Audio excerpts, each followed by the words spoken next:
Hi, everybody.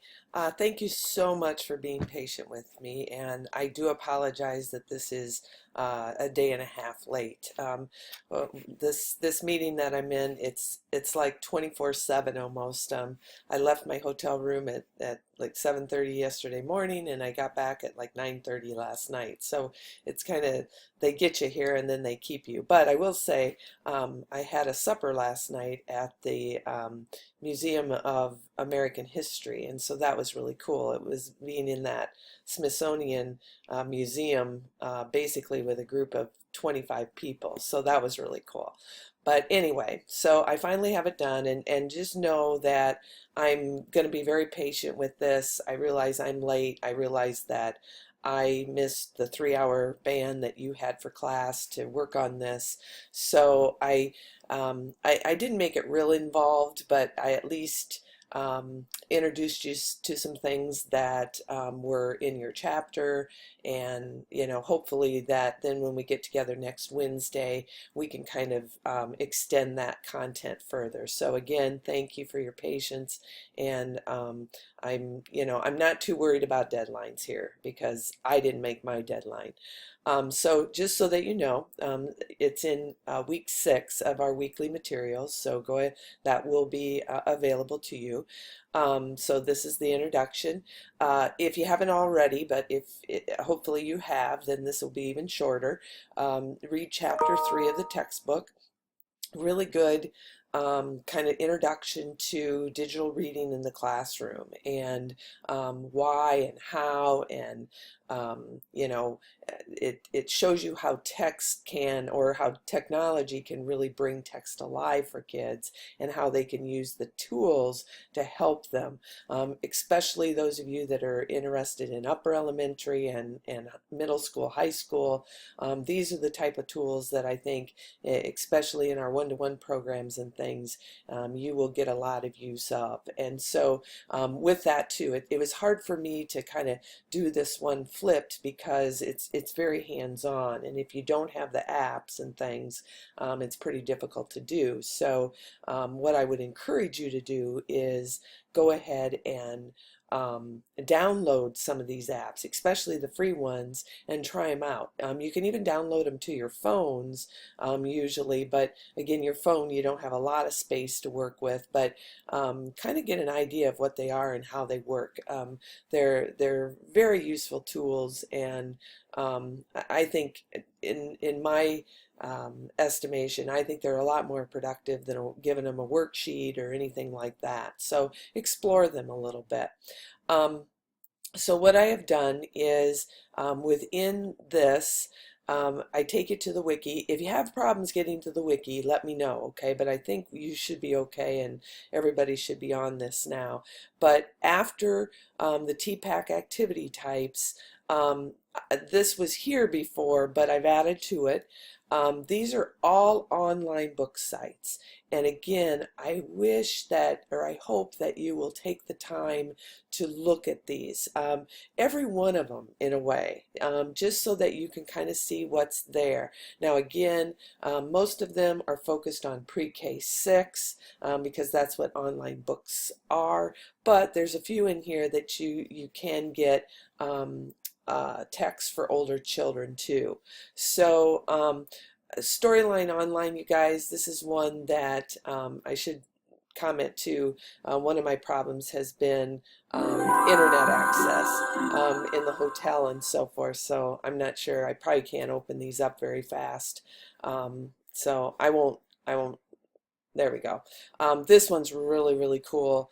Has some great literature, and then celebrities narrate the book. So have a look at that one. The other one, this one might be a little bit easier to go to. These are books. I love this site. It's an international site. And what I usually do is I go to Using the Library, or I used to anyway. No, that's not where I wanted to go. Read the books. There we go. This is, I love their organization. This is like the ages of the kids, these are like leveling, but this is an international site, so keep that in mind. Um, Short books, medium books, long books. So the longer books, obviously, for the upper students, award-winning books, and then categories. So I think you'll like this site. It's a clean site, but I will say the books are nothing fancy. It's just kind of a digital presentation of the books. So, but a nice resource to know about. So, think about that one. CK12 book, Flex Books, interesting. Starfall, very early childhood. And then as you go down, Project Gutenberg, that one is for, I would say, older children. And then these were the last ones on the list here were mentioned in your book. So have a look at those, some really cool ones. Notice that Scholastic Storia needs a login, but go for it. Just get an account and look at it a little bit. But some nice sites. So I think the best use of your time this week would be just looking at some of these, and then you don't have to read the whole book, but get into the book and see what resources they have, what can kids do while they're in there, what level of interactivity are there in the books, and then think about, okay, how would I use these in my classroom? What makes this different than a read aloud? What makes this different than using books in literature circles? How would that affect that? Be creative, be innovative in your thoughts, okay? And just think about that a little bit. Then the other thing that I did was your chapter mentioned apps, specific apps that could use for text editing and keeping notes as they read and think alouds and all that cool stuff. These are all really good apps. So again, the only thing I could really do or kind of think about doing, because I don't know what devices you have, and I know all of you don't have an iPad, you may not have an Android tablet, phones, yes, but they work okay on phones. But what I did was I linked all of these to the iTunes preview, so at least you could see them and then see what they do, okay, and how they would work. And then if you're interested, go then and view in iTunes, and then you could download the app. Again, if you do have a device, I would download all these, especially the free ones. I would download them and then kind of use them at your leisure, figure them out a little bit. We'll try to work with them in class next week a little bit, or at least some of them, but have a look at them. Diego, this one is really cool. This one also has a website. But have a look at these. This one especially, I think it's kind of a fascinating app that was created. I love this Level It Books, but do note that it costs $3.99, which isn't exorbitant, but it does cost money.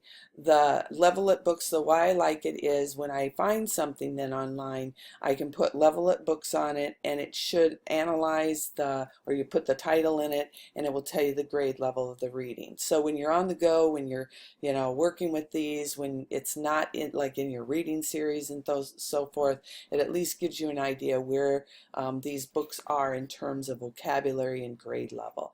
So I think that one's a nice one. So all of these are really good.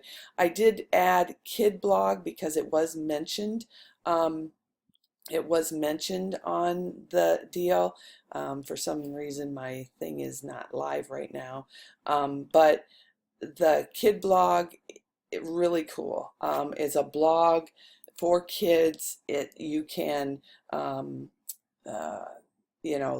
it's account accessible, so you can set up the blog for your classroom a lot more secure probably than a blogger like on Google and things like that. So have a look at that one too. So I think that's pretty self-explanatory. So it's just a lot of, like I say, I kind of just set it up that you're just kind of looking through things and kind of figuring that out. There is a video. I need to move this one up. Here, I'll move this one up. I'm in editing mode, so it shows right on you. About the subtext app. I thought it is good, but no, now realize even that book just came out, and now subtext is now Accelerated Reader 360. I think there is an account to that, so it's a little bit harder to view, but at least you can get an idea from this video. The last thing that I want, this is another little project that, so you have a little bit of hands-on and stuff. And what this is it's a contextualized problem-solving activity that was done in PowerPoint. It could have been done in anything though. And so it is a series of kind of clues about Wandering Willie. What you're trying to figure out is, now if I go to full screen it will mess up my video thing, so what I'm just going to kind of stay here. But what you need to do is, when this is live, if you go to full screen in PowerPoint, download the PowerPoint, then you click on the states that have the star, and then that will give you your clue. If you just click one after another in the states, it gets a little confusing. So I would use the interface and navigate through this a little bit, but go to the introduction first.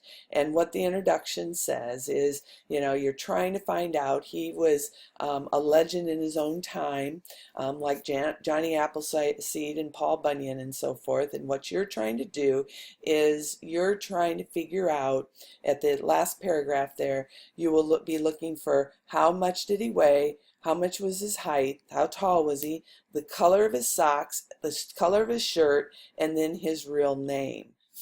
I have that corrected in yours, I think. And then what I would typically do is I would have students typically draw a picture of him too, but I'm not going to have you do that because I think I've probably had you busy enough and with my delay here. So what I'm going to have you do is, when you get into that, when you click on this, you can download the PowerPoint, and then there's an exit ticket where you put the right answers.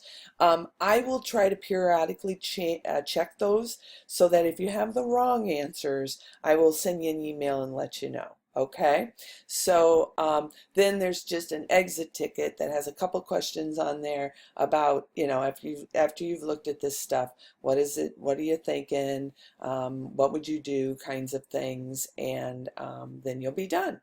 So I hope this works for you. And again, like I say, it's just a lot of kind of exploring, looking at these resources. But you guys, what I would tell you is, take advantage of this in your class.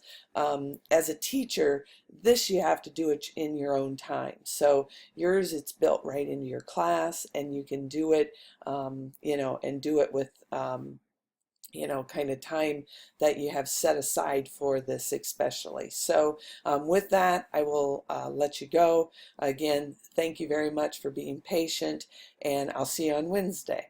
Bye-bye.